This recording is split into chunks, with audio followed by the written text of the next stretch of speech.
Puis là où ça accroche, c'est quand l'idée qui est passée est crue, est prise pour vrai, tu sais. Comme dans les conditionnements aussi, tu sais. Il arrive à un événement, puis c'est comme un réflexe. Il y a une réaction spontanée qui se fait. Mais souvent, c'est comme, hop, c'est vu. C'est pas vu. Mais tu vois... C'est comme, il y a comme tout le temps le flip-flop, là. C'est ça, mais donc Martine, toi qui conduis des véhicules, là ce que tu es en train de faire, tu es en train d'accélérer et de freiner en même temps. C'est pas très... ça consomme beaucoup de carburant et ça avance pas très bien. Tu vois? Donc pourquoi? Parce que la pensée apparaît, c'est accéléré, et il y a un frein qui dit, bah, c'est pas vrai cette pensée, et ça annule la pensée. Donc en permanence ça accélère, en permanence ça freine, accélère, ça freine, ça accélère, ça freine. C'est épuisant aussi, et c'est pas la finalité de ce dont je présente. Donc comment sortir de cette accélération-freinage? C'est justement quand il n'y a plus besoin de croire ou pas croire la pensée, c'est quand la pensée racine, qui raconte la séparation, juste n'apparaît plus. Pas toutes les pensées elles peuvent apparaître, et elles sont drôles, utiles, on s'en fout, c'est pas important. Mais ce type particulier de pensée qui raconte moi sous une définition particulière peut, et c'est mon témoignage ici, ne jamais apparaître. Donc il n'y a pas besoin de croire ou pas croire. Tant qu'il y a besoin de croire ou pas croire, ce sera possible dans certains cas et pas dans d'autres cas. Une fois de plus, tu es dans un embouteillage, on te fait une queue de poisson, gros con, je sais pas ce que vous dites. Des fois oui, des fois non. Des fois ça va comme... Ah bah oui, c'est ça. Puis des fois c'est comme... Donc qu'est-ce qui fait que c'est relatif à la situation? Tu vois bien que c'est pas réellement une finalité. C'est un... Pourquoi pas, si ça améliore la vie, si ça rend ta vie plus légère, welcome, bien sûr, mais c'est pas de ça dont je parle réellement. Qu'est-ce qui est possible? Je vais te donner la direction. Où la pilule? Ah, c'est ça. Alors, j'en ai dans mon sac. Oui. Ce serait génial si je pouvais distribuer. Ouais, je serais riche et célèbre. Hein. Donc, on retourne, puisqu'on en a parlé juste avant, je crois, à cette métaphore du Père Noël. Le Père Noël, il était vu en tant qu'enfant comme une réalité, comme quelqu'un qui venait du pôle Nord, qui avait une histoire, et puis il y avait même des preuves, parce qu'il y avait les traces du traîneau, il y avait le verre de lait qui était bu, il y avait les cadeaux qui arrivaient du on sait pas où, etc. Donc il y avait des indices et des preuves à l'époque en tant qu'enfant qui montraient que le Père Noël existait bien et qu'il venait du pôle Nord. Et donc ça c'est la première phase. Deuxième phase, les parents, la famille, les amis, on sait pas, indiquent que c'est peut-être pas là une réalité, que c'est que c'est un conte, hein, que c'est une histoire, et qu'il n'y a pas vraiment de Père Noël qui vient du pôle Nord, il y a juste une histoire de Père Noël. Hein, d'accord ? À cet endroit-là, il y aura plein de possibilités, révolte, soulagement pour certains, deuil pour d'autres. Le deuil de dire mais c'est horrible, c'est comment on a pu mentir toutes ces années. Il y a plein de façons de réagir à ça. Mais voilà, à cet endroit-là, c'est encore une forme de négociation. Le fait de ne plus croire au Père Noël va générer un Père Noël en lequel je ne crois plus. Mais il y aura encore la création du Père Noël à cet endroit-là. Il va, de façon inversée, encore exister. Il va exister virtuellement en sa négation. Hein, le fait que je dis le Père Noël n'existe pas, c'est déjà citer un Père Noël.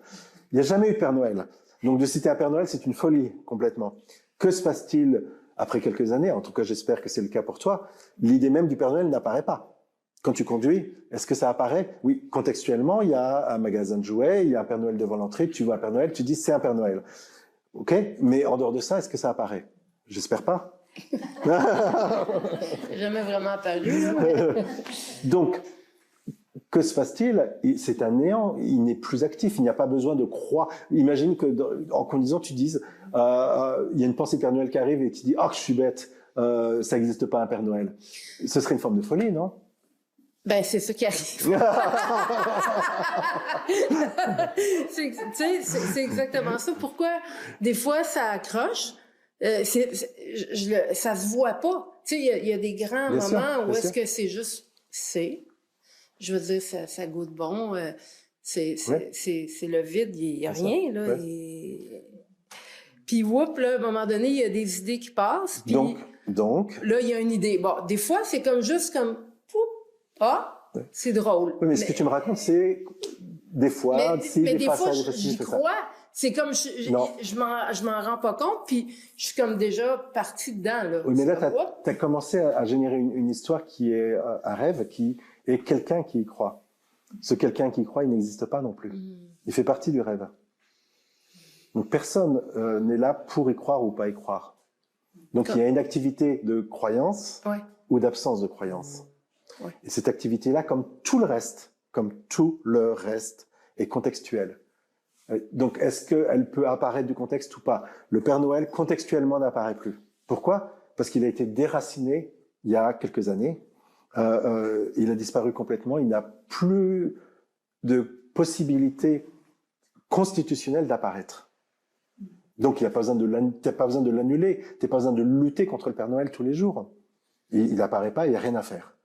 Exactement de la même façon, cette idée moi peut s'arrêter et à ce moment-là, il n'y a pas d'histoire de croire, pas croire, contextuellement, pas contextuellement, ça n'a rien à voir avec ça. Comment on fait? Oui. Bonne question. Parce que souvent, il y a des périodes où est-ce que c'est comme, il y a rien, je veux dire, il n'y a pas de, c'est, point.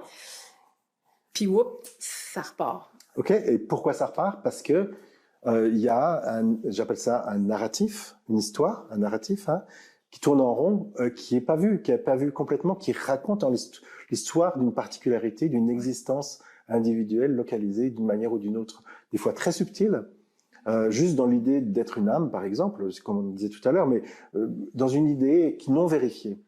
Donc, comme il n'y a personne pour faire quoi que ce soit, si je te donne un ordre, c'est ridicule parce que, de mon point de vue, ce serait une forme de rajouter, j'ose dire, une hallucination à une autre. Donc je ne donne pas d'ordre. Tout ce que je fais, c'est je décris. C'est une description. Je ne prescris pas. Je décris. Et en cette description, d'un autre point de vue, du point de vue Martine, c'est juste un autre point de vue de cette même vie, cette description-là va faire muter ce narratif. Et à un moment de la mutation, il y aura une forme d'avalanche qui va faire en sorte que cette activité particulière, cet imaginaire particulier va s'arrêter, tout simplement. Donc, qu'est-ce que je dois faire? C'est une mauvaise question, parce qu'il n'y a personne pour faire quoi que ce soit. Par contre, ça ne veut pas dire qu'il n'y a rien à faire. Et c'est ça le paradoxe. S'il n'y avait rien à faire, je ne serais pas là ce soir. Je serais en train de jaser ici ou là. Mais en fait, je suis ici parce que je sais que le faire, il est toujours là. Simplement, c'est pas le faire de quelqu'un. Et ça, de le reconnaître, de voir cette dimension impersonnelle qui est toujours là, et cette mutation qui est possible, et la porte de sortie et la sortie de la roue de hamster. Parce que tant qu'il y a un moi qui veut obtenir quelque chose, ou qui veut se débarrasser de quelque chose, ou qui veut annuler certaines pensées, ou qui veut reconnaître, quelle que soit la manipulation, c'est toujours le même matériau qui est à l'œuvre. C'est un rêve. Et c'est épuisant. Tu vas t'épuiser à ça. Et on meurt de cet épuisement, réellement. Tu vois? Donc, arrêtons de faire des choses qui n'apportent rien. Essayons au lieu d'être dans ces directions temporelles, de réaliser maintenant, là, maintenant, qu'est-ce qui est réel, qu'est-ce qui n'est pas conditionnel, qu'est-ce qui n'est pas quantitatif. Et en cette déconstruction, de s'arrêter là et de dire, mais bien sûr, c'est cela que je suis. Non pas sous forme verbale, mais une reconnaissance directe. Donc ce serait l'équivalent de dire, cette vie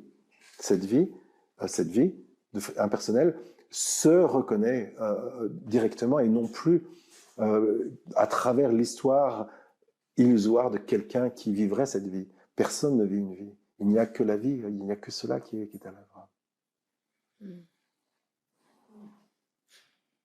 Merci.